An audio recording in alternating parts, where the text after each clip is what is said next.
Лакомото връбче. Кметът на едно село, наречено Айдудо, на име дядо Радойко, насмете с една дълга пръчка крилатите гадини. Хайде, тръгвайте си вече, махайте се от главата ми, окълвахте всичко, дещо има. Зърно не остана по нивята, лозята и дърветата. Какво чакате? Щом падне сланата, ще ви помръзнат крилете и ще окапите като круши по пътя. Беше дълбока есен. Слънцето едвам грееше. Беше му студено и той духаше на ръцете си да ги стопли. В градината озрелите дюли огъваха клони до земята. Поведе щъркелът птичата дружина към морето на юг. И заговори за онази далечна топла земя, където ще идат. Разказа им за тръстиковите колиби, в които живеят голи хора, за високите дървета, които нощем, като разклатят най-горните си клончета, достигат звездите. Разказа им за лъвовете, които бродят в пустинята, и когато им домъчнее и зареват, морето почва да се вълнува и корабите пътуват. На малките птичета щъркелът казваше: като минете през бялото море, потопете си крилцата да станат бели. Ако не бели, по-нататък има зелено море.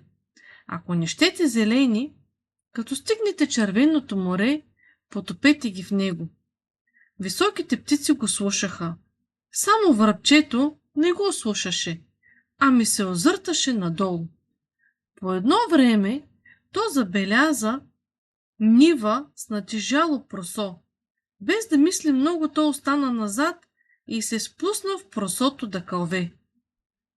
Когато птиците стигнаха вечерта до морския бряг и накацаха на един орех да нощуват, щъркелът преброи птиците и видя, че го няма сивичкото връбче.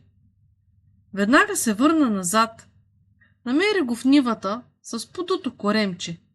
Хвана го и го отнесе. Наутрото птиците полетяха над бялото море.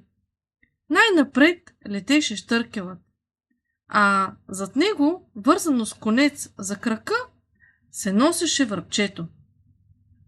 На втората нощ срещнаха един кораб сред морето и накацаха по въжетата на корабните платна да пренощуват.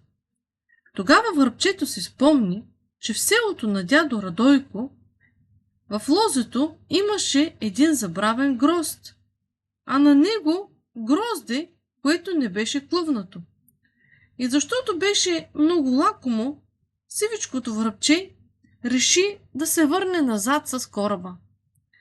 То прехапа конеца, скри се в една празна кошница и на сутринта, когато неговата дружина от другите птички се вдигна и отлитна на юг, той излезе от кошницата и започна да яде трохи.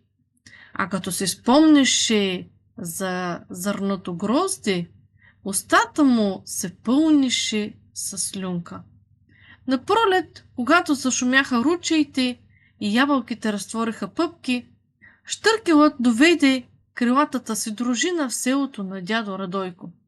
Пръснаха се птиците в околността, не можаха да се нарадват на шарните си криле и по цели нощи разправяха за чудните топли земи. А връбчето със скалното си сиво кожухче се криеше между листата на тиквите и не смееше да се покаже.